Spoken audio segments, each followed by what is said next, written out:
Hi, I'm Brenda Yoho, and welcome to Solution Saturday. So it's December, and we're fast approaching the holidays, and we're closing out the 2023 year. And usually, when January hits and people start thinking about it's a new year, so it's New Year's resolutions and things that they want to try to accomplish in the upcoming year. And I think about all those times in the past when I always set those goals and think about what I'm going to try to achieve. And I used to have these lists of, all the things I was going to try to do. I was going to eat better. I was going to exercise. I was going to do this and I was going to do that. And I stopped doing that. I don't know how many years ago because I didn't ever accomplish them. And then, a few weeks into the year, you already start to feel like you're a failure because you've not stayed with it.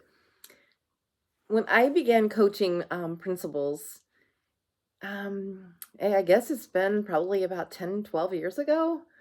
And I started thinking about the stuff that I was learning as an administrator and things that I was doing.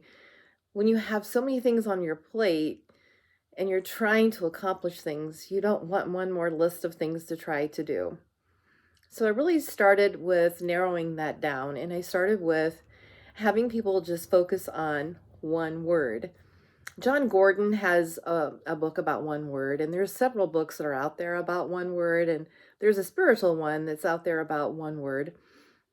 And I think if you could focus just on one word, that it really helps you to center yourself and it helps you to focus on everything else that you're trying to do that year. It can bring you back to that center. So I always have my principals and teachers, anybody that I'm mentoring or coaching, to just come up with one word they want to focus on. And, what is that one word? So we can always bring everything back to that one word. Some of them have picked growth, some of them have picked intention or intentional. And I think it's been really good for them and it's been very helpful. And I love reading, and I want to tell you that I like to read lots of different things. And I do love children's books. And one of my favorite authors in the children books is Kobi Yamada, and she has books that just have one word. And they're great. They're awesome. And I think that they are books that you can use at any age.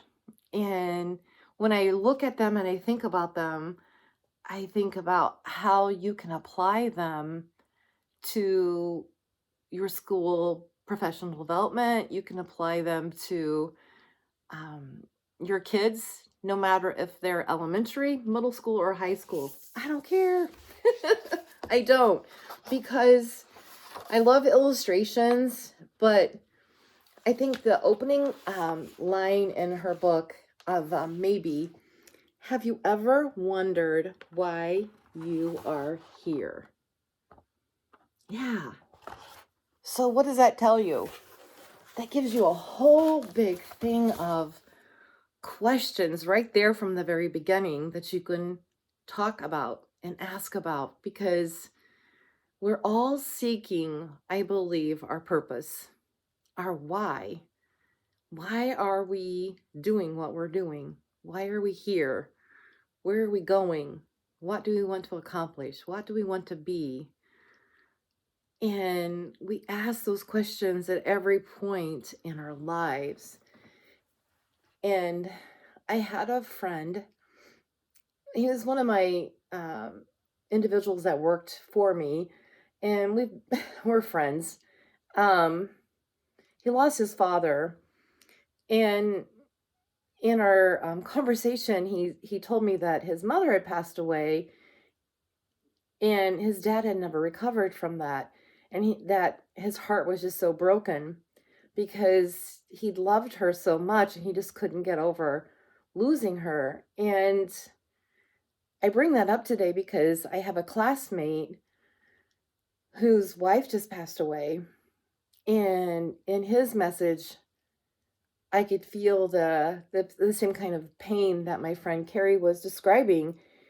And I think that we can get in our relationships with individuals, and you've been married for such a long time, that it is heartbreaking and it is such a loss. And I think that when you're at that stage in your life, your husband and wife, they become your why, they become your purpose. And so then when something happens to that, to make a change in your life, it's like, okay, so now what? Now what do I do? Why am I here? What's going on now? So that's what I mean by, at every stage of our life, we're always asking, why am I here? What am I doing? What's my purpose? So as children, it's so important for us to be talking with them about all the possibilities, because if you don't have life experiences, if you only see what's just around your neighborhood and you don't ever have an opportunity to see what's on the outside, then you're limited to understanding all the possibilities. So having field trips and having opportunities to get on the internet and to be able to connect with other people in other worlds um, is amazing. So we can't travel there sometimes, but we sure can go there with Zoom meetings and through other opportunities that are available to us that we didn't have when I was a kid. We can now connect to a classroom that's in Germany. It's possible. And there's so many things that we can do. We can have friendships that develop just by a click of a button. How amazing is that? I think that today I am excited about the possibilities of maybe, and the book Trying. In this book, it's talking about how a child comes and just says, how do you do that? And then talking about the self-doubt about, I can't do that. And then how doing it over and over again and practicing and putting the work into it, you get better all the time. And eventually, with the passion and the drive and your ability to continue to work on things, that you can, if you put your heart into it and you work and you build on your skills, you can. I love that. I love that about these books, and it just makes me smile and makes me think about all the things that we can do with them. And I don't limit myself to thinking that they're just children's books, because they're not. They're for everybody. I also like Cleo Wade. Um, she is she's great too. What the Road Said is probably, one of my favorite ones too. She's a great poet, and I've read lots of her stuff. In fact, I gave one of her books to one of the gals I mentor. Um, I think that the journeys that we have, the roads that we travel, the people that we meet, the places that we go, everything speaks to us if we take the time to listen. And I think that we learn so many different things from the people that we are surrounded by. And I think that it's okay to say goodbye to some people who don't add value to your life. And I've had to do that to some. And it's hard to do sometimes. And there's nothing wrong with that. But I think one of the things that I really stressed with the principals that I met with this week was this. There's always a frustration about this time of year. That's why we have this break at winter, because we've been working all year in the classrooms, and students are kind of getting a little restless because the seasons have changed, and being able to go outside, it's a little cold right now. And although today is really a beautiful day. And kids are not as focused as we'd like for them to be. Maybe they're not turning in their homework. Maybe they're not putting forth all the effort that we think that they should be. And I asked them to pose this question to themselves and then also to ask their teachers, their staff, to kind of reflect on this too. What have you overcome to get to where you are today? So just think about that yourself. What are some of the things that you've had to deal with in life, starting from your very beginning to where you are today? What are the things that you've had to overcome in order to get to where you are? And many of us have different stories. There's lots of things that we've had to overcome, and every one of us is different. And maybe some of us didn't have to overcome as much as someone else. But we still had to face some challenges. We still had to work hard. We still had to do things to help us get to the place that we are today. And if we haven't gotten to the place that we want to get to, that means we still have a lot of things that we still have to do, which is so important to realize that in order to get where we want to go, we have to have someone help us. We can't do it by ourselves. And it's okay to know that. I was asked to be part of a panel twice this past week. And I heard some, great advice that we were giving to principals and aspiring principals, that it does matter who you know. It really does. And you do need to get out there and get to know people. We seem to shy away from getting to know other people. I see people just walking by people all the time, and nobody ever saying hello or anything, smiling. I like to talk to everybody. I'm amazed. I am totally amazed by that. We've got to get back to getting to know people. It does matter who we know. We want to know everybody. I think that the more you know others, the better you are. I think I think the bigger of the span of people that you know, the richer you are. I don't care about money. I care about people. And I love people, and I love talking to people. Although I have to admit something to you. I had a horrible accident in 2010, which damaged my brain.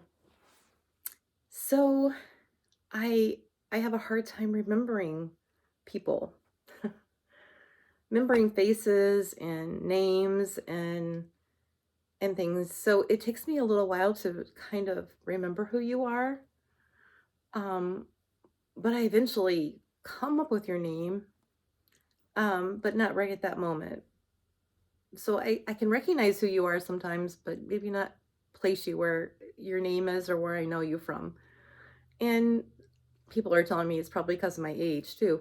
Well, that could be that too, but it is that brain injury. It really is. That's why I left the principalship. It was bothering me a great deal that I didn't know the names of my students sometimes. And I knew my students.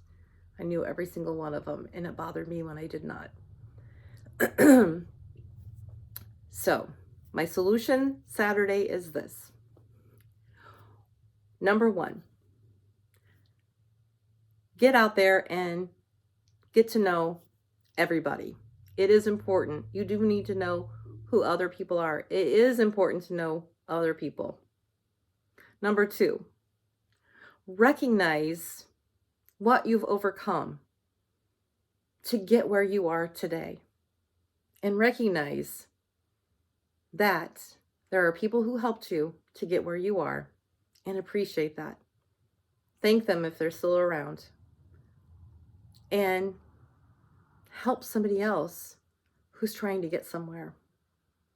Because you know that you needed help and now you can give it to them. Number 3, find one word, just one word to focus on for 2024. Reflect on 2023 and review it. Know what you've accomplished, know where you want to go, and know what you want to achieve in 2024. And find that one word that will help you to achieve what you want to be in 2024.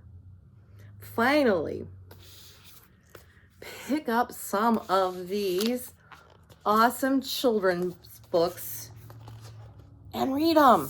They're awesome. Use them. Use them in professional development. Use them just to help you with sparking journal writing for yourself. And maybe you could just pick them up and volunteer and go read one of them at a local school or a library. Share your talent. Read them online and share them with some other people. It's a great opportunity. And pick up other books to read.